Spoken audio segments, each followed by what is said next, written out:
Yesterday was, by all accounts, another day of intense fighting on the Ukrainian battle lines, with Ukrainian attacks again in the Orechov area towards Rabutino, in the Remevsky Ledge, also on the southern front lines, and with more Ukrainian attacks in the Bakhmut area, once again apparently attempting to attack towards Klesheyevka and Kurdyumovka.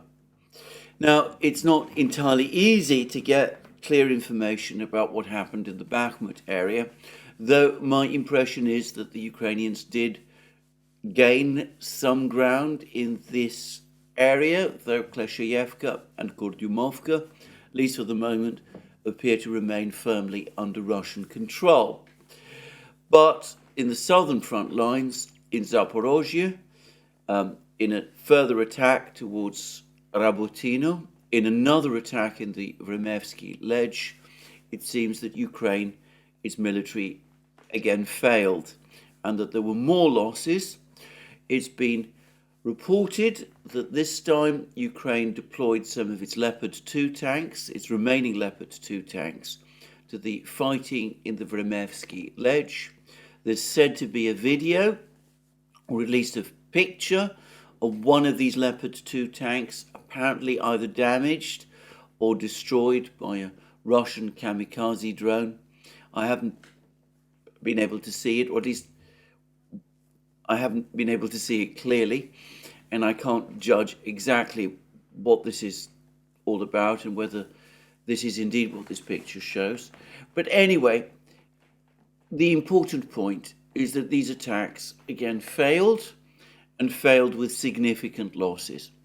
Now, on the southern front lines, there's a theory circulating, which is appearing on Twitter and in other places, that Ukraine is attacking in many different places at once on the southern front lines, and that what it's doing is that it's forcing the Russians to deploy forces from one part of the Zaporozhye front lines to another, trying to keep up with the places where Ukraine is attacking, and that this is all part of some clever strategy to exhaust the Russian troops and wear them down so that eventually Ukraine is able to break through. Well, that may be the Ukrainian plan, but all I will say is I've seen absolutely no sign so far of it working in that way. And as far as I'm aware, the Russians anyway have significant reserves in their rear. And what they do when attacks take place is that they simply deploy some of those reserves in their rear to any particular part of the front line where those reserves are needed.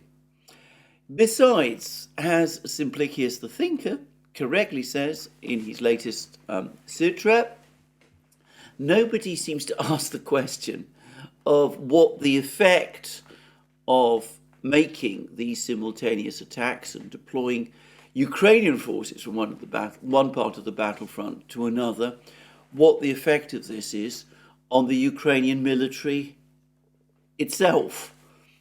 There doesn't seem to be any serious doubt that the Ukrainians are suffering heavy losses on the battlefronts. We've had multiple explanations from many media sources now, and even from Western officials, many media accounts about large numbers of armored vehicles destroyed. I think it was the New York Times was reporting, as I discussed recently in one of my programs, that Ukraine lost 20% of its armored vehicles in a few weeks, the first weeks of the offensive, and that it's subsequently lost 10% more of its armored vehicles since then. And certainly significant numbers of Leopard 2 tanks are being destroyed. Apparently Ukraine is now going to receive an additional 4 from Spain, which, by the way, exhausts the number of these tanks that apparently Spain is in a position to supply to Ukraine. But anyway, it doesn't seem to me as if this makes a great deal of sense. It looks to me that this strategy, if it even is a strategy, is much more likely to be wearing down and exhausting the Ukrainians faster, much faster in fact, than it is wearing down and exhausting the Russians. And we are having further evidence of this. There's now reports that the major focus now is not to supply Ukraine with more weapons, more vehicles, but rather to repair those that are damaged, which suggests that the extent to which the West is able or perhaps willing to go on supplying armoured vehicles to Ukraine is running down. There's a report today that Ukraine has started to use on the battlefronts the cluster munitions that it has been provided by the United States. And that is an important benchmark for two reasons. Firstly, it suggests that Ukraine is now having to husband its firing rates of its unitary 155mm munitions and is having to use these cluster munitions instead. And as has been pointed out by Scott Ritter and Douglas McGregor and Lieutenant Colonel Daniel Davis, all three former US military officers with experience of these weapons, these are weapons intended to be used perhaps more in defense against lightly defended but scattered targets. They don't work well against fortifications or trenches, which is what the Russians have. And they don't, apparently, according to Colonel McGregor, work particularly well against armoured vehicles, including, by the way, tanks. So anyway, the fact that Ukraine is now using these cluster munitions as part of its offensive suggests that the ammunition crisis is now biting and that they're having to intersperse cluster munitions with unitary shells because they're running out of unitary shells. And on top of that, there's further reports, there's additional reports that Ukraine is having more and more problems with spare parts for the Bradley infantry fighting vehicle. There's a report, I seem to remember it was in the Washington Post, that Ukraine is having to cannibalize some of the Bradley infantry fighting vehicles that the United States is supplying in order to keep other Bradley infantry fighting vehicles functional and in repair. I can remember when the topic of supplying these armoured vehicles, the Leopard 2s, the Bradleys, the Strykers, was first floated, that all sorts of people who understand and know about these things, Brian Beletic, the New Atlas, Douglas McGregor, Scott Ritter, Daniel Davis, were all talking about the fact that these vehicles, these machines, are high maintenance machines, that it's going to be a challenge for Ukraine to keep them operating on the battlefronts, that they might not have the necessary numbers of technicians, the necessary numbers of spares, their weapon systems, their machines, vehicles developed for use by the United States and its military, which has logistical capabilities beyond Ukraine's imagination, and that it might be much more difficult for Ukraine to operate these machines, given that he does not have the logistical tail that the United States military does. And now we hear evidence that that is indeed the case, that the Ukrainians are having to cannibalize some Bradleys in order to keep other Bradleys working. And one does wonder what people in the Pentagon make of that. And anyway, on the front lines in the south, all I will say is that whatever complicated plans the Ukrainians have, and as I said, I've not heard that the Russians have anything like these sort of problems. They're not intermingling cluster munitions with unitary shells, at least not at the moment. They're not having problems with spare parts. Of course, they do repair many of their vehicles which get damaged on the battlefronts, and that's only sensible. But there are lots of reports now that quantities of replacement tanks are steadily increasing, that Uralvagon Zavod, especially this big giant tank factory in the Urals, is now churning out T-90Ms and repairing and churning out refurbished T-72, modernized T-72s in huge quantities. It doesn't seem as if the Russians are having those same problems. And as I said, the fact that Ukraine apparently does beg the question of, again, if the strategy, the Ukrainian strategy, is to wear down the Russian defenders, who is actually wearing down whom faster? I would say that if there really were those kind of problems on the Russian side, given the kind of commentaries we get in the Russian media and from Russian bloggers and commentators from all that community, I'm fairly certain I would have heard about it. And the simple fact is that I have not. So that seems to me to be the situation on the southern front lines. Overall, after those intense Ukrainian attacks yesterday, the front lines in the south remain unchanged. In Bakhmut, the current Artyomovsk, it's more difficult to say exactly what is going on, as the fog of war is very heavy over the former Bakhmut, with Prigozhin and Wagner gone from this area.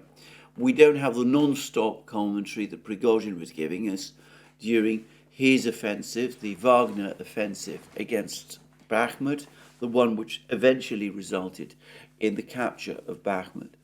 And I get the sense that the Wagner fighters, precisely because they were not a part of the regular Russian military and were not directly under the chain of command, the Russian chain of command, were much more willing to talk to the Russian media, to Russian reporters and bloggers, than Russian regular military, and even Donbass militia and Chechen fighters are.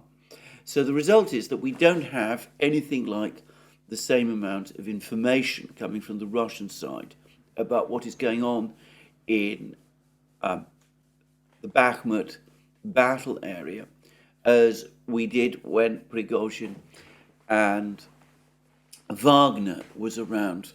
But I do get the impression, as I think most followers of the fighting do, that it is this part of the battleground which is causing the Russians, where the Russians are experiencing the greatest difficulties. And again, the explanation is not difficult. I've discussed it in previous programs. Russia, the Wagner organization, only captured Bakhmut as recently as the 20th of May. There simply wasn't the time in the 2 weeks between the fall of Bakhmut and the start of Ukraine's offensive for the Russians to build the kind of elaborate fortifications and to lay the complex minefields that they have in other parts of the battle lines. Having said that, my overall impression, nonetheless, is that though Ukraine does make major efforts to try and capture places like Kleshevyevka and Kurdumovka, the battles here are very intensely fought. The Ukrainians remain heavily outgunned. The Russians are able to bring in reserves. The Russians regularly counterattack. When the Ukrainians gain ground, usually the Russians are able to recapture it. And this has been the pattern of the fighting up to now. So if Ukraine did indeed capture some ground last night in the Bakhmut area, as I rather think, they still haven't broken through. They still haven't captured any of the important locations. And it's quite likely that the Russians will counterattack in that area anyway shortly. Now, there has been a rather interesting twist about the fighting in Bakhmut, because the overall commander in the area, the fighting around Bakhmut, in fact, the person who seems to be monomaniacally focused on trying to capture Bakhmut, recapture Bakhmut, General Syrsky, has issued another one of his statements, public statements, saying that all the conditions exist for Bakhmut to be recaptured by Ukraine. Now, Syrsky has said some very strange things in the past. A couple of days ago, he said that Bakhmut was entirely, that the Bakhmut was under Ukrainian fire control. Now, that was certainly not true then, and it's certainly not true at this point either. So that doesn't seem to have been true. And this rather vague declaration is probably of the same sort. But it's possible that he's been encouraged in some way by some ground gained over the course of last night, and that this has encouraged him to think that maybe the tide of the battle is indeed moving in his favour in this part of the battle lines. But I'm going to wait and see before I reach any kind of conclusion about that. There is no sign on any Russian channel that I have seen that people there are particularly concerned about the situation in and around Bakhmut. And Redovka, not perhaps always the most reliable source, this Russian newspaper based in Smolensk, they've instead spoken about how Ukrainian attacks in and around the Bakhmut area really lack much logic, that the Ukrainians essentially advance straight into the Russian artillery, that they get picked off in very large numbers.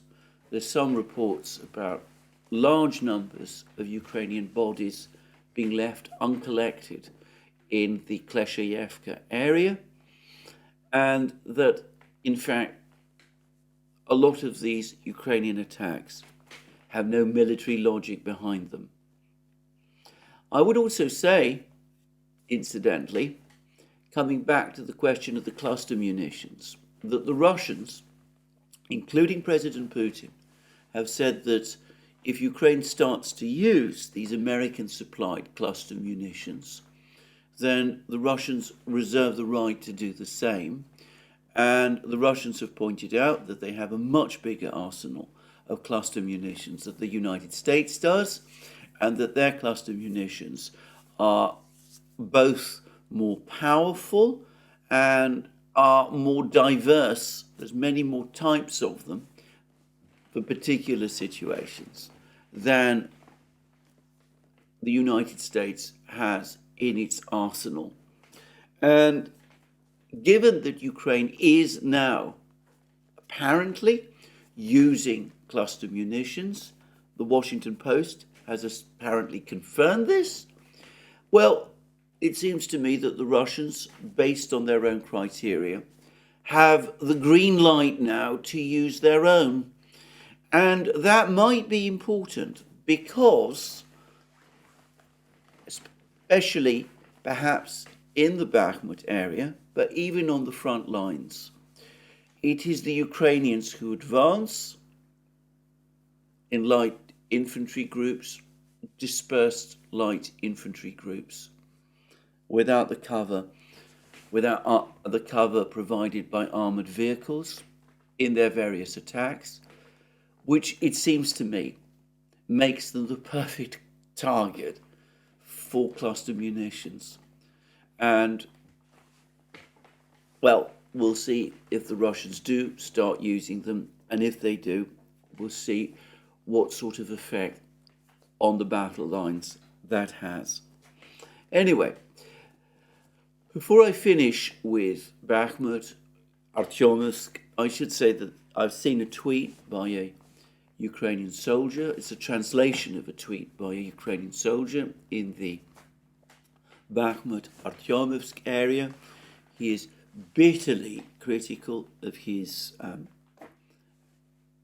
the military leadership. He doesn't name General Syrsky, but it's quite clear whom he means. He says that Ukraine is losing huge numbers of men in the Bakhmut area to no effect, and he rejects the entire claim that Ukraine is making any meaningful advances at all. He says that given the distances in the Bakhmut area, it is impossible for the Ukrainian military to be advancing 200 or 300 or 500 meters in the way that the Ukrainian General Staff claims, without capturing any one of the important positions that they have so far failed to capture. And he said that in one particular case, when the military were claiming such an advance, the formation of which he was a part was actually in effect at a standstill. Now that might be one rather angry Ukrainian soldier, and perhaps one shouldn't place too much reliance on that particular claim, but I would say that it does correspond with a report from the Bakhmut area filed by a correspondent from Corriere della Sera about a week or so ago, that this person also seemed to doubt that the Ukrainians were making any real advances in the Bakhmut area, and that these claims from Ukraine that they were had no real basis. Now, if that is the truth, and I'm not necessarily saying that it is, because of course I'm not there on the battlefronts, I don't know this for a fact, but if that is the truth, then General Syrsky is playing a very dangerous game by making these declarations. He made similar declarations before Bakhmut's fall, that Bakhmut would not fall, and of course it did. If he persists in doing this and things turn out differently from the way he says, then he will eventually damage his credibility with his own soldiers and perhaps with the civilian population in Ukraine, and conceivably even with the Western media. And those bitter comments by that Ukrainian soldier that I spoke about suggest that his credibility with the soldiers might to some extent be damaged already. Anyway, that was the situation on the battlefronts. There's been less news about the situation on the northern fronts, where the Russians have been advancing towards Kupiansk and Liman. They appear to have captured a railway station on the way towards Kupiansk. I'm not sure where this railway station is exactly or what its value is in terms of this particular battle. But again, Ukrainian and Russian commentators yesterday seemed to think that the Russian capture of this railway station was a big deal. So I must assume it is.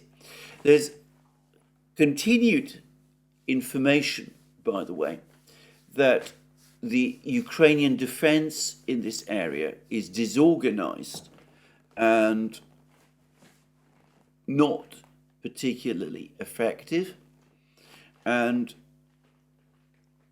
the various steps that the Ukrainian military has tried to take to stabilize the situation on the northern fronts apparently has not been especially effective. And that could be because the Ukrainian army remains committed to this offensive in the south and to Syrsky's offensive in Bakhmut, and that there simply aren't enough good troops, or at least trained troops, to spare to stabilize the situation in the north. So anyway, that is the situation on the battlefronts, so far as I can assess it. I'm going to say that, again, perhaps the really big news last night was not the situation on the battlefronts, where it looks to me that the situation overall is fairly stable. Rather, it is the situation with the Russian missile and drone strikes on the Ukrainian ports in Odessa, Nikolaev, and such places. And for the first time that I can remember, Ukraine essentially admitted that its air defenses around Odessa are breaking down. Up to now, whenever the Russians have launched missile and drone strikes on particular locations, Ukrainian officials routinely claim that they've shot down 90% or whatever of Russian missiles and drones that carry out these strikes. I've always treated those claims with very great skepticism, but the media in the West has largely accepted those claims. Well, in the strikes, the latest strike, and it's the third night in a row that this strike has happened on Odessa and in the surrounding area, Ukraine has for the first time admitted that it shot down only less than half of the cruise missiles that the Russians launched against the various targets in Odessa and in the nearby ports. And that begs the obvious question, is that because Ukrainian air defenses are indeed breaking down in this area? Or is it because the damage done is so visible that it is simply unrealistic for Ukraine this time to pretend to a greater success than it is actually achieving in shooting down Russian drones and missiles? I firmly lean towards the second explanation, though perhaps it's worth saying that the two explanations are not mutually exclusive, and it is possible that Ukraine's well-established problems with surface-to-air missiles, that its stock of surface-to-air missiles has become depleted. It's not impossible that there is an element of that true as well. In his comments of a few days ago, in which he seemed to be clearly signalling his displeasure with General Zaluzhny, the chairman of the US Joint Chiefs of Staff, General Milley, again said that supplying air defense systems to Ukraine was the priority. And there's been, by the way, a report that the United States is now, in effect, stripping Taiwan of its air defense system by removing from Taiwan Taiwan's Hawk air defense missile systems, so that they can all be rushed to Ukraine to rescue Ukraine from the problems that it is facing. Can I say straight away that Hawk missiles, even modernized Hawk missiles, are not a substitute for the S-300 surface-to-air missiles that Ukraine used to have.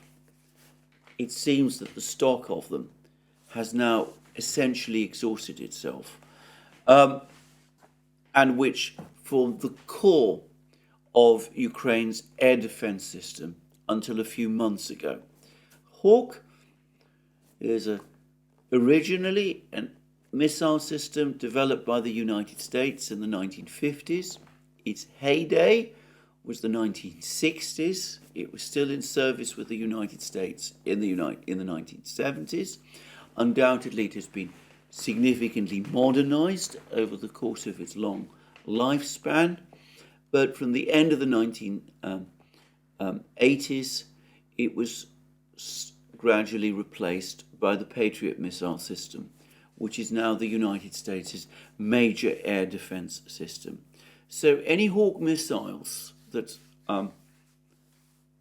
Ukraine is now supplied will be, first of all, old missiles dating from the 1980s and before, and even if they be modernized, they will not be up to the standard of more modern missiles, and certainly no one would seriously suggest that they are an analog to the S-300 systems that Ukraine used to have. But anyway, putting that aside, it's likely that the Ukrainian air defenses around Odessa have indeed been depleted, and it is also likely that the Ukrainians anyway were exaggerating their success in shooting down Russian cruise and missiles and drone missiles. Incidentally, Mr. Yuri Ignat, General Yuri Ignat, the commander, at least I understand he's the commander, he may be the spokesman, I'm not sure which it is, of the Ukrainian air defense system, has now come out and said that amongst the missiles that were launched against Odessa, the Russians launched the Onyx supersonic cruise missiles from Crimea, and the KH-22 or perhaps 32 missiles launched from the Tupolev 22M3 bombers, these enormous, immensely powerful supersonic missiles which attack positions. They were originally designed to attack and destroy US Navy carriers in a kind of almost vertical steep dive at very high speeds.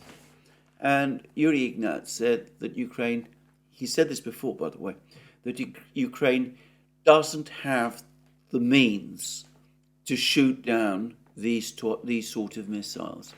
Now, I find that an interesting comment because, of course, Ukraine claims that it has shot down Kinzhal hypersonic missiles which, in and around Kiev, which, of course, are much faster than the Onyx or the KH-22.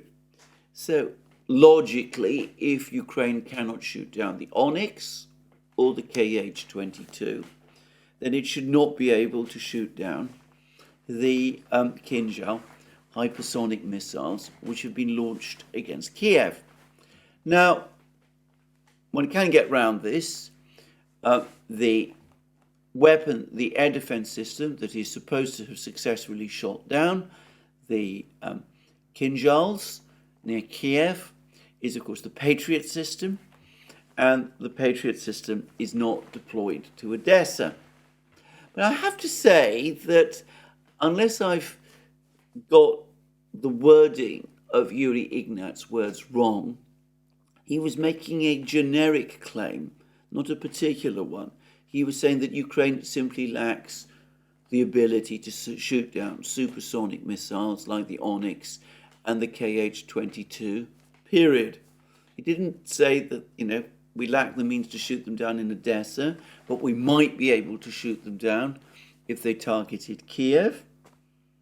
He said, as far as I can tell, that they lack the ability to shoot them down generically. Well, if that's the case, then I don't see how they can have possibly shot down Kinzhal hypersonic missiles.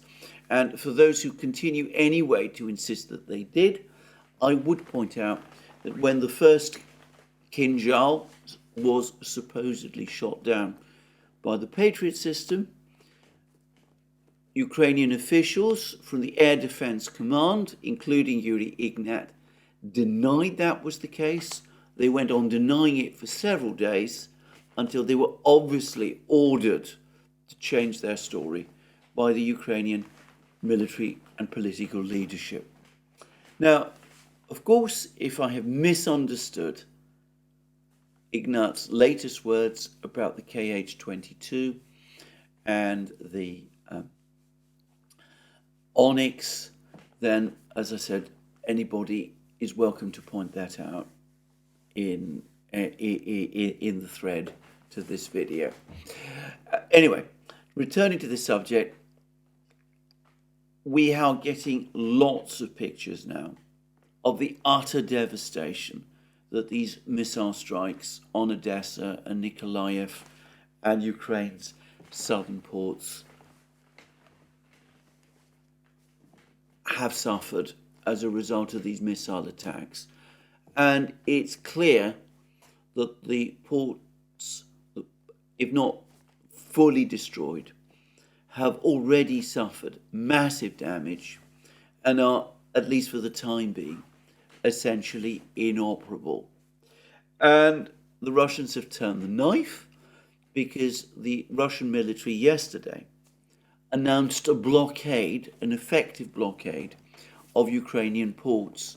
Now, that's not how the Russians, of course, described this, but they said that in future, from now on, any cargo vessel from whichever country which enters or exits Ukrainian ports and which passes through the body of water that is close to them, any cargo vessel will now be seen as a potential target by the Russian military.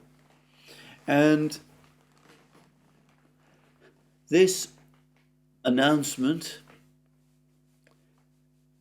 to my mind, is tantamount to a blockade. It is telling shipping companies around the world, it is telling ship insurance companies that any business done with Ukraine, with the Black Sea ports, which are, by the way, of course, Ukraine's only ports, is now fraught with colossal risk, and that the Russians will, in effect, act to intercept any ships that try to reach Ukrainian ports over the next few months. Now, to be very clear, there's been a lot of discussion about what the Russians will do. Some people are wondering whether the Russians really would destroy, say, a Liberian tanker supplying oil to Ukraine via Odessa, owned by, say, a Greek shipping company. Would they really do that? Well, probably not, actually. Most likely what the Russians would do is do what the United States, Iran, many other countries have done at various times, which is send a warship, intercept the tanker, place a landing party upon it, seize the ship, take it to a Russian port.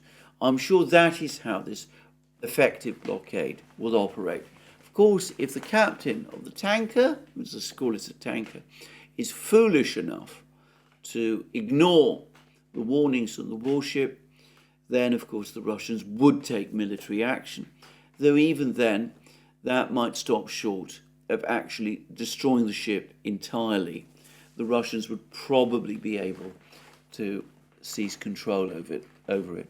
Anyway, I think that this is largely an academic issue because shipping companies are not going to risk their ships in contested waters after a warning like this, and shipping insurers will not do so either. Mikhailo Podolyak, who is one of Zelensky's advisors, has already effectively confirmed that that is the case. He says that shipping companies and insurers will simply not do business any longer with Ukraine in terms of its Black Sea coast. So, in effect, we have a blockade. And it's important to make a further point here, because this is a very significant tightening of the Russian screws.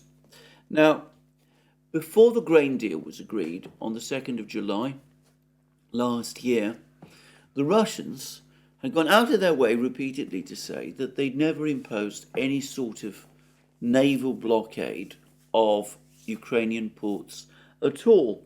They'd never attacked any cargo vessels entering or exiting those ports. They never threatened to attack such cargo vessels.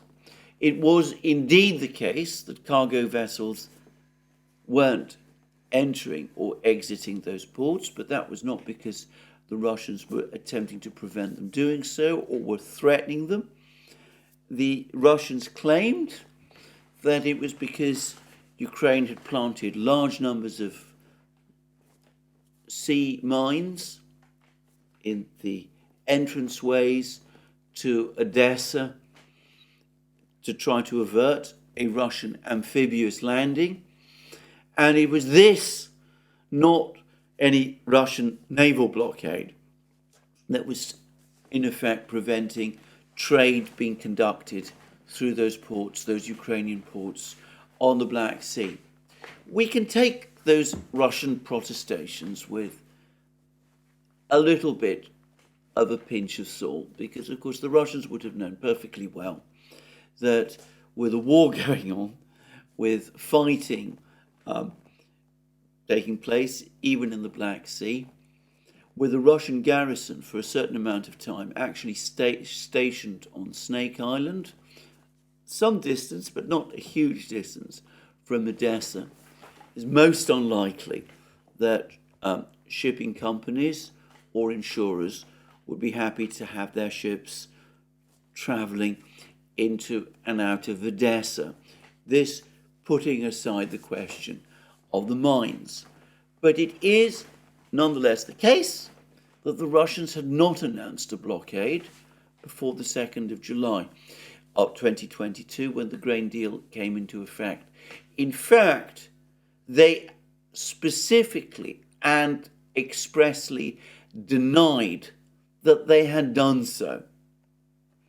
Now, the grain deal has expired and is no longer in effect, and the Russians have now formally done that which they did not do before the grain deal did come to an effect, which is that they have announced the blockade which they have just imposed. Now, we take a step back and think this through. We can, I think, come to certain rather important conclusions, because before the 2nd of July, the Russians had not attacked the Ukrainian port facilities to the extent that they have now done. They hadn't carried out the destruction that they have now done to these port facilities. They'd not announced a blockade. The grain deal came. The grain deal was in operation for a year.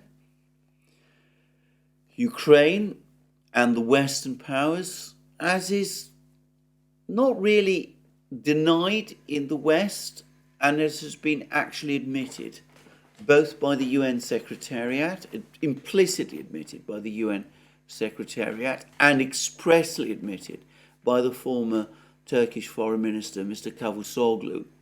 The West and Ukraine did not implement their side of the grain deal. Ukraine actually may have used the waters that were supposed to be the safe waters for the grain ships, may have used those waters to launch drone strikes against Crimea and Russian warships, and the latest one against the Kerch Bridge. And what has been the result? Well, the Russians have ended their involvement in the grain deal. They're saying that, in 3 months' time, if all of their concerns are finally addressed, they might consider rejoining it. But I don't think anybody seriously imagines that that's going to happen. Anyway, the Russians have pulled out of the grain deal. They've acted to destroy Ukraine's ports, and they've now imposed a sea blockade. They have taken, in other words, far more radical action than the action which they took before the grain deal had come into effect. So one could argue that stringing the Russians along, playing the game of exploiting the grain deal for all it was worth, whilst not easing sanctions or restrictions on Russian maritime trade and trade in foodstuffs as the grain deal required, well, maybe that has not proved such a good idea after all. Just saying. Now, I will add in parenthesis, and just by further statement, that it's also possible that in the first months of the war, the Russians might not have had the capability to do what they have just done. They might not have been in a position, for example, to launch missile strikes as devastating as the ones that they have now just launched. It may be that at that time, with the Ukrainian air defense system in much better shape, it would have been more difficult to strike these targets than is the case now. And it could also be the case that the Russian Black Sea Fleet is now better organized and in a stronger position to organize the blockade than it was before. But one way or the other, I do wonder whether we would be in the position that we are with a destroyed port of Odessa and a naval blockade by the Russians of Ukraine's Black Sea coast if that grain deal had never been put into effect in the first place, or if Ukraine and its Western allies had complied with its terms. Anyway, that's just me to say. Now, what else is happening? And one further piece of important news is that President Putin is apparently going to do that which I always expected he would do, and which I thought it would be wise for him to do, which is not attend the BRICS summit meeting in South Africa in person. Now, to repeat again, and I've said this many, many times, I don't think he would have been at serious risk of arrest if he had gone to South Africa, even if the South African courts had ordered the South African authorities to arrest Mr. Putin. I think the South African government would have made sure that didn't happen. So I don't think that was a serious possibility. I do think that the South Africans will probably be relieved that he's not coming and that they're not being pushed into a position where they would have to perhaps act against any judgment of their own courts. But I don't think there was ever a serious risk if President Putin flew to South Africa that he would be arrested whilst he was there.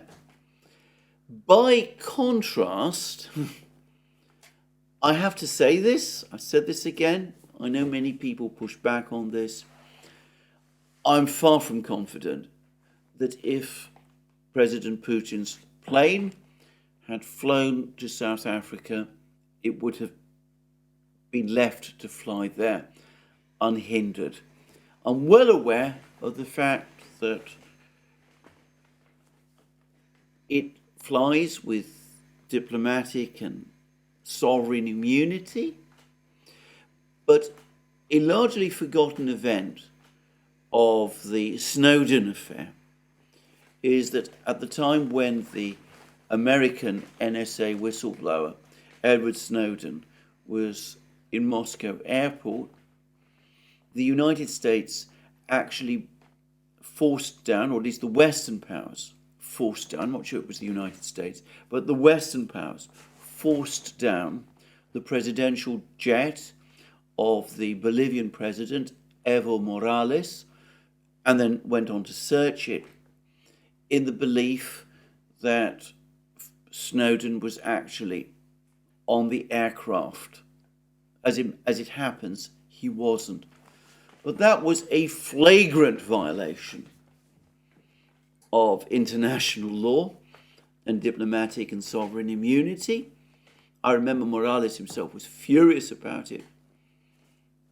But nonetheless, it was done.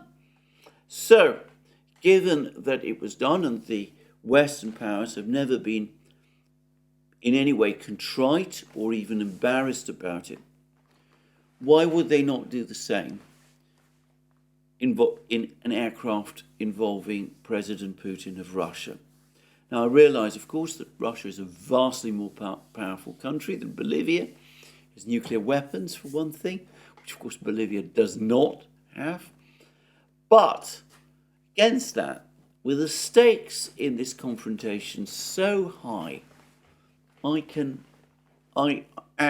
with the administration in Washington especially, and perhaps the government in London, prepared to take increasing risks, I, for one, would not have been confident about the security of that plane with President Putin flying all the way to South Africa.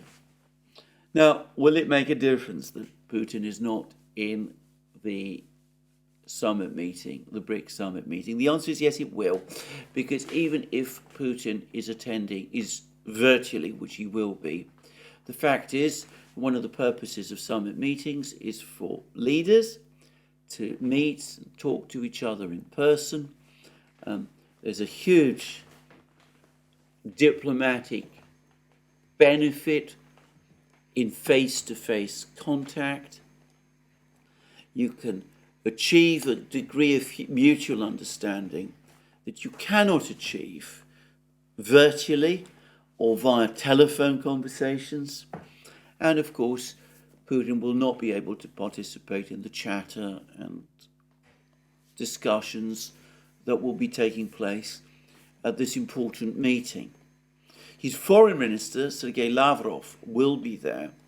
But of course, Lavrov is not the same person as Putin, and though no doubt he will be providing Putin with a detailed report, because he is not the president, but is the foreign minister.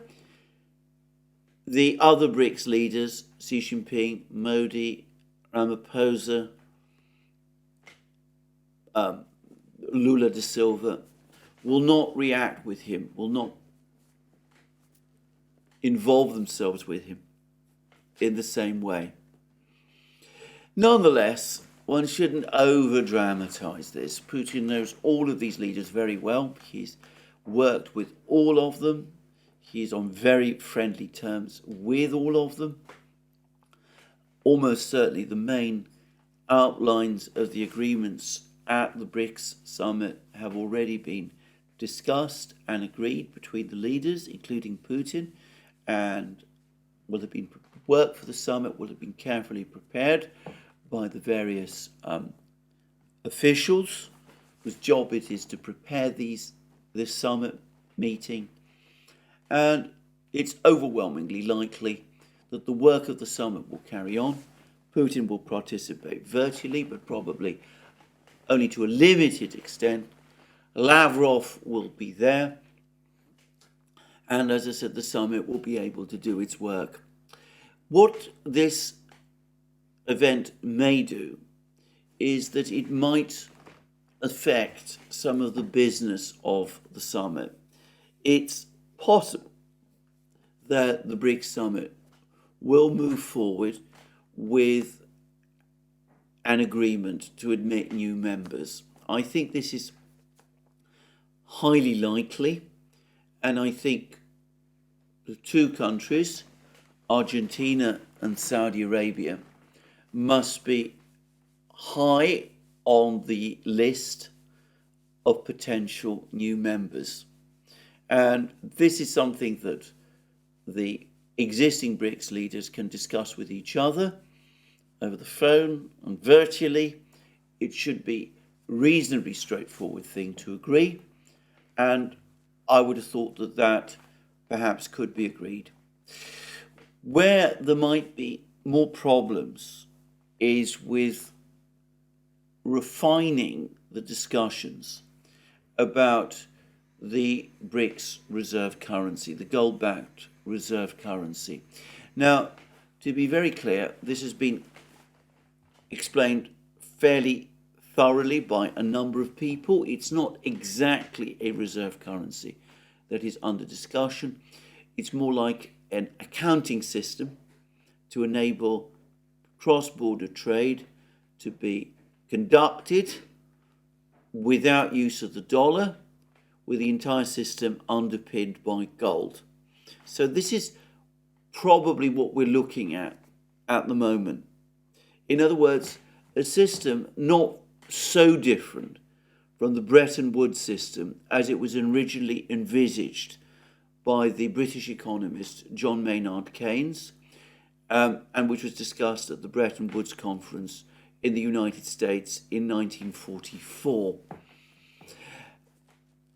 Not, by the way, the Bretton Woods system that eventually emerged, which was based around the dollar, but rather the model, the original model, which is the model that Keynes had in mind.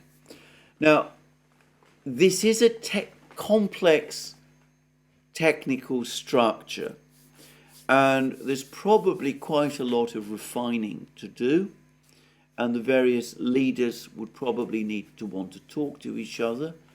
And though it's likely that we will have a declaration in principle from the leaders, it's probably going to be the case that the final signing off on this arrangement will be postponed, perhaps to the next summit meeting or to a pending one, until the working parties have completed their work. Perhaps it was never anticipated it would be fully announced at this particular meeting. As I said, this is a complicated arrangement to work out and to put in place. Perhaps Putin's absence in relation to that will make no difference. But I personally would not be surprised if there might be a general decision to defer final agreement on some of the finer points till the next BRICS summit meeting, which Putin will be in a position to attend. So there we go. That is, it seems to me, the effect of this decision. It might have affected some of the inner workings of the BRICS summit. It will infuriate the South African hosts, whose summit meeting has been, to some extent, unbalanced, it won't make any great difference in the long term. It will perhaps delay decisions that would have been made anyway by just a few months. The next BRICS summit meeting will be happening in a country contiguous to Russia, most likely China, and Putin will certainly be able to attend because he won't have to pass or approach any airspace that might be construed as potentially hostile. So it might affect him traveling to a place like Africa, which is far away from Russia, but countries closer to home, countries in the Middle East, he can of course still visit, as he can also visit places in Central Asia as well. Anyway, that's all that has been achieved, it seems to me, on that particular front. Now, all of this is going on, the fighting in Ukraine, the work of the BRICS, all of this is going on, even as Western economies slide into recession, even as political problems escalate. In the West, there's going to be an election in Spain shortly, which the right-wing parties, including the Vox party, are expected to win. I should say in advance, by the way, that my understanding is that the Vox party takes as strongly a pro-Ukrainian position as does the present Spanish government and as does, say, Giorgia Meloni in Italy. Though, if I'm wrong about that, again, I welcome corrections, but that's my understanding of Vox's position. But anyway, all of these parties, the right-wing parties, could win in Spain. That might be embarrassing or difficult for the European Union, who's to say? And regardless of that, the whole political situation in Europe does not look particularly stable at the moment. And it doesn't look particularly stable in the United States. Most unwisely and improperly, in my opinion, it looks as if the Justice Department, which is of course a part of the Biden administration in the United States, through special counsel, has resolved to bring more charges against Donald Trump, this time in connection with the events that took place on Capitol Hill before the inauguration of the current president. I'm choosing my words, as everybody will understand, extremely carefully. I think this is an incredibly reckless move. What I know of the legal theory upon which this prosecution is going to be based, if it is brought, well, I will simply say that it's a theory I don't understand and which makes no sense to me at all and seems to me in extreme discordance with the known facts, which were, of course, also thoroughly examined and considered over the course of President Trump's impeachment trial by the Senate, fact which most people, by the way, choose to overlook or have forgotten. And anyway, there's also a swirl of scandal and rumour circulating around the current president and his son. And of course, if we have a recession in the United States next year, with the president already unpopular, and with the most likely candidate for the Republican nomination now the target of all of these legal claims, I can't help but think that the situation in the United States is going to become, if not unstable, then at least of a kind that will make politicians in the United States concerned more about internal and domestic matters than they are about the situation in Ukraine. The time window for Ukraine to achieve any kind of breakthrough is probably closing. If it is indeed the case that the Western powers are now giving up supplying more equipment and are going to focus instead on repairing that equipment which has already been supplied, it may be a case not just of lack of equipment, that is undoubtedly a problem. It might not just be a case of growing disenchantment with the direction of the war.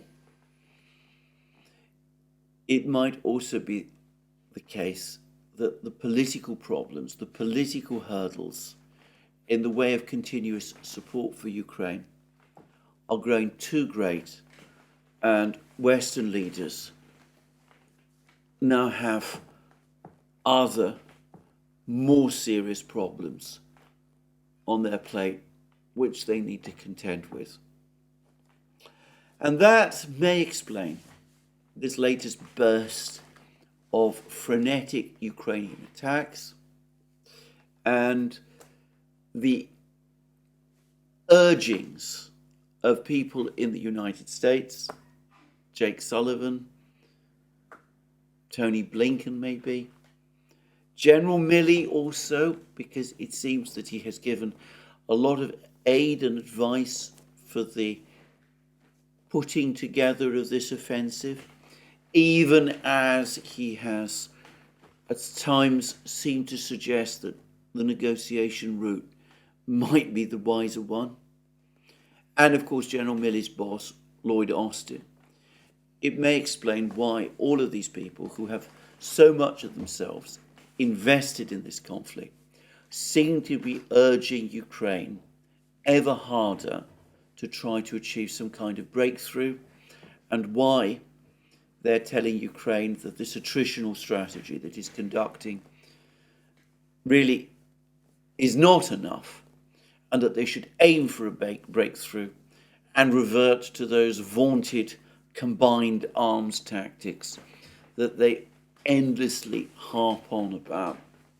And that might in turn explain why, over the last 24 hours, directly following those comments by General Milley, Ukraine tried those armoured attacks in the southern front lines, in the Vremevsky Ledge, near Rabotino, all of those places, all over again, with more pictures, by the way, as I understand it, appearing of burning Bradleys and possibly of a damaged or destroyed Leopard 2 tank. Maybe that all of these people are sensing the time is running out, and that this is now what is driving the calculus of the war. Well, if so, the more proper thing to do is to contact, perhaps not Putin himself, he might not be accessible, but at any rate, Lavrov, the Russian foreign minister. You can always reach him by contacting the Russian ambassador in Washington or getting the US ambassador in Moscow to contact the Russian foreign ministry. The wiser thing to do is to re-establish those sorts of contacts and to try to get some kind of negotiation process on track, even if that means acknowledging that Ukraine will never join NATO and that the territories that Russia annexed last year are perhaps irretrievably lost. That, as I said, is politically very difficult.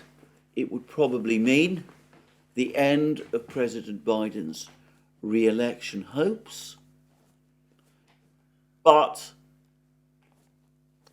if Ukraine is defeated over the next year And if there's a recession, it's quite likely that President Biden would not be re-elected anyway. And in the meantime, if a peace agreement could be agreed, then thousands of lives would have been spared. Will they do that? Probably not. And of course, the other problem they now have is that the Russians are now going to are making it very clear about their intense cynicism with respect to any kind of negotiation process. Maria Zakharova, the spokesman, the rather formidable spokesman of the Russian Foreign Ministry, has now categorically rejected any suggestion that there's any kind of contacts about negotiating an end to the Ukraine war going on between the United States and Russia. She also poured cold water on the idea that Lavrov's meeting with Richard Haass of the Council of Foreign Relations and those ex-diplomats in New York amounted to any sort of negotiation. She spun the whole story about that meeting, that it was a meeting between Lavrov and some political scientists, members of the academic community, and that they didn't really talk about Ukraine itself, but rather about the general state of the world. Now, as I like to say, if you believe that, I have a bridge to sell you. Obviously, these people are not just political scientists, and unquestionably, the topic of Ukraine will have been discussed. You only have to read what Richard Haass himself and other members of the Council for Foreign Relations have been writing to see that this is the reason, the principal, and indeed only reason that they would want to talk to Lavrov at this sort of time. But what Zakharova's comments show is the very strong line that the Russian government is taking. The fact that at the moment they are in effect immovable. And Lavrov himself has just published a further declaration making it absolutely clear that a precondition for any successful diplomatic resolution of this conflict is the full satisfaction of all of Russia's original demands for Ukraine's denuclearization, demilitarization, denazification, and for Ukraine's neutral status outside NATO to be agreed and permanently established, including by provisions in Ukraine's own constitution and almost certainly now by way of international treaty. And I expect that if negotiations were to get underway, it wouldn't only be confined to that, as I've discussed many times. The Russians would almost certainly insist on bringing up the topic of the general security architecture of Europe. But saying that something would be extremely difficult and very embarrassing, that it might in effect end the political career, not just of the current president, but of many of his advisors, is not the same as saying that it is not the right thing to do. Absolutely, it is the right thing to do. With every day that's passed, more lives are lost, more damage to Ukraine is inflicted. We've seen the enormous damage that has been wreaked upon Ukraine's ports. Ukraine is apparently now worried that it lacks the air defences to defend its energy system effectively, and that a renewed Russian offensive against the energy system, the Ukrainian energy system, of the sort that was conducted last year, this time would have a more immediately severe effect and a more lastingly severe effect. So the clock is ticking down, and it makes better sense from every conceivable point of view, geostrategic, the interests of the United States, the interests of peace in Europe, to try urgently now to negotiate peace. Will they do it? Will they be prepared to take those steps? The answer is, of course not. Not until they're left with no choice, or alternatively, not until they've left the scene. Well, that's my program for today. More from me soon. Let me remind you again that you can find all of our programs on our various platforms: Locals, Rumble, BitChute, ODYSEE, Rockfin, and Telegram. You can find our program. You can also support our work via Patreon and Subscribestar, links under this video. Don't also forget to check out our shop. Get yourself the magic mugs, hats, hoodies, t-shirts, sweatshirts, all of those great things that you will find there. And last but not least, if you've liked this video, please remember to tick the like button, to check your subscription to this channel. And that's me for today. Thank you again. Have a very good day, and I'll be back soon.